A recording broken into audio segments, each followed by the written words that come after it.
welcome all of you. Today we are going to discuss about the limit test. Okay, so first we see the definition of the limit test. So here, limit test is a quantitative and a semi-quantitative test which are designed to identify and control the small quantity of a impurity in given sample of the substance. Okay, so here we are taking related to thermostat analysis. Here we are taking the thermostat compounds. So here what we call impurities. So in simple way, impurity is any unwanted substance. Okay, other than the API or other than excipients, it is called as an unwanted substance. So in that, these impurities are divided into three types. Okay, based on their nature. First is the hazardous impurities, second is the cumulative impurities, and third one is the harmless impurities. In hazardous impurities, okay, so they may indicate that it is a hazardous. Okay, so if this impurities we take or we inhale the type of impurities, so what happens? It is a causes the death of that person. In that example is a arsenic. The second is a cumulative impurities. In that example is a heavy metals. Last is a harmless impurities. In that example is a chloride and sulfates. Okay, so there is some limits for these impurities. So simply we are in thermal analysis 1, we are going to study the limit test for chloride and sulfates. So for that we need to know about the limitations or their standards. Okay, how much amount of impurity we can accept. So here for chloride, if they are in compound, it contains 20 ppm chloride as impurity, so we can accept that substance for pharmaceutical use.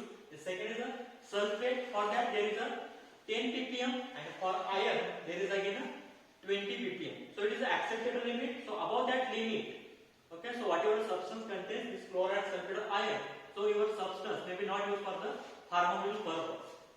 Okay, so simply in that limit test is a quantitative or a semi-quantitative analysis test designed to identify and control small quantity of impurity. Okay, so this chloride, sulfate, iron, arsenic, it is present in only a small quantity.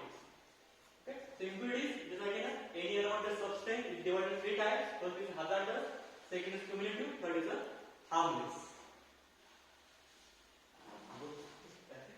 Okay, so students, we are going to start our experiment. That is limit test for chloride. In that, our aim is to perform and report limit test for chloride in a given sample of inorganic compound as per the Indian Pharmacopoeia 1996. Okay, so what is the procedure we are using? This is according to Indian Pharmacopoeia 1996. In that, we are taking compound. Inorganic compound is sodium bicarbonate.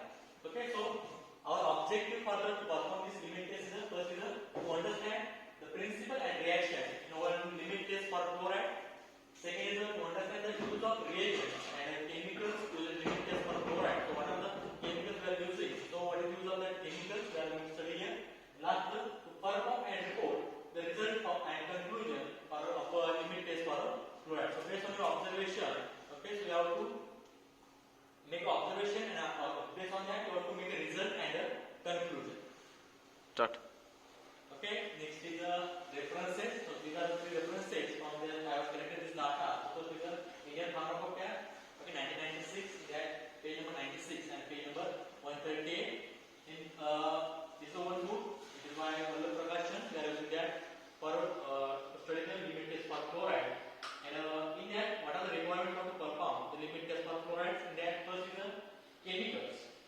Okay, in that we are using the 0.1 molar silver nitrate, in nitric acid, distilled water, chloride cyanide solution. In that we are using 25 ppm chloride cyanide solution, which is prepared by using the IP, and last is sodium bicarbonate. The next requirement is the glass case. In that we are using a pair of metal cylinder, in a test tube stand, glass rod. Pipette, in that we can use pipette like 10 mm, 25 mm, and last is a measuring cylinder and a funnel. Then in the instrument we are required analytical balance with a calibrated weight box or simply we have to balance to weigh our compounds. Okay. Next is the principle. So in which principle is limit test of chloride is placed? So in that is simply limit test. Okay. So in that chloride reacts with silver nitrate in place of direct nitric acid. So it gives silver nitrate. So formation of silver nitrate, okay, it gives the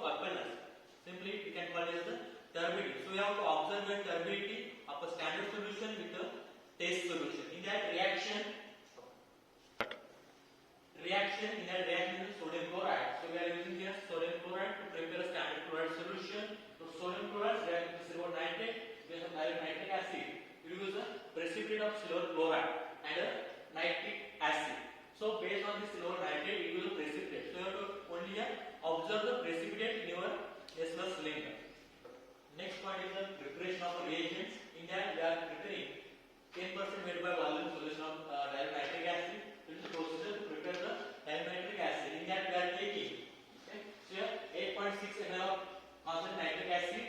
We have to dissolve it in a 50 ml of water and make the volume up to the 100 ml. So we get the 10% weight by volume silver nitrate solution. Then second requirement is the preparation of 5% weight by volume silver nitrate solution. In that we are taking, we have to dissolve 5 times silver nitrate in 50 ml of distilled water and make a volume up to the 100 ml by using the distilled water. Last technique is the 25 ppm chloride standard solution. In that we prepare the solution by using the direct 5 volumes of 0.08 to 4% weight by volume solution sodium chloride to the 100 volumes with the distilled water. Okay, so here procedure for to perform the limit test for chloride. So in that first reaction we take this is the reaction. So in that silver nitrate reacts with the chloride. In place of direct nitric acid, you will silver chloride and a nitrate ion. So in that first we will see the procedure for the preparation of a standard test solution. Okay, so in that we need to take one Nestle cylinder. We have to label is as a test, or we can simply label as a T. It is a simply we have to take a 50 ml of a Nestle cylinder. In that first we have to take 1 gram of specified substance. So what are the substance? We are using sodium bicarbonate. You have to take a sodium bicarbonate 1 gram. In that you have to dissolve it in a 10 ml of distilled water. In that add 10 ml of direct nitric acid. Then dilute this volume up to the 50 ml. So you have to adjust the volume up to the 50 ml mark by using distilled water. In that solution, we have to add 1 ml of a 0.1 molar silver nitrate solution and keep this Nestle cylinder for 5 minutes. Okay. Then observe the appearance produced by this solution. Okay. So here we have to observe the appearance or turbidity produced by this solution in Nestle cylinder against the black background. Then next for the reaction for the standard solution. In that simply silver nitrate reacts with the sodium chloride.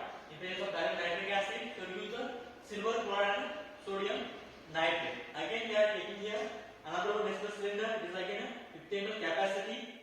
So in that first we have to take a 10 ml of standard chloride solution. So this solution is already prepared. Okay, so how to prepare it? We are already seen that. In that solution, you have to add 10 ml of distilled water. Then add 10 ml of direct nitric acid and dilute this volume. Okay, make up this volume up to the 50 ml by using the distilled water. Then in that solution add 1 ml of 0.1 molar silver nitrate solution. Keep that solution aside for 5 minutes and observe the appearance produced in that and compare the appearance produced by the standard solution with the test solution. So in that, so you have to observe here what are the appearance, okay, what are the turbidity. So in that you have 3 observations. Okay, simply so the appearance is simply here. You have to observe the turbidity. So like this, you have to observe the precipitate in that your solution will use a milkish compound in your Nestle cylinder in a test and in a standard. So in the standard, we know the quantity of the chloride, that is 25 ppm. But we have to find out the quantity of chloride in a test solution. So simply by the simple comparison, by the appearance, we can say that it is in limit or it is not in limit. Okay, so we are not to find out only limit. We are not finding the quantity of that chloride in your solution. In that, you have 3 observations. Okay, first is the appearance produced by this test solution. It is less than the standard solution. So what happens? Your result is it passes the limit test for chloride.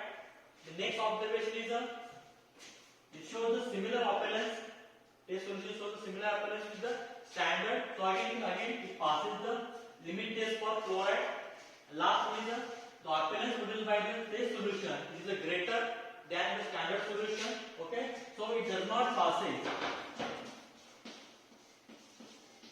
It does not pass the limit test for chloride. So based on that, you have to do your observation. Okay, simply you have to compare the appearance produced by the test and standard. It is your observation. So out of this observation, any one of your observation you get after performing your limit test, and based on that, you have to write down the conclusion. So what are the substance? Okay, so in that, what you have to do? You have to do simply comparison of the two solutions. So here in comparable solution, so we have to compare the intensity of appearance produced by test solution with the standard. So in that, you have the observation less, same, or more based on your substance impurity. You can observe any one of that.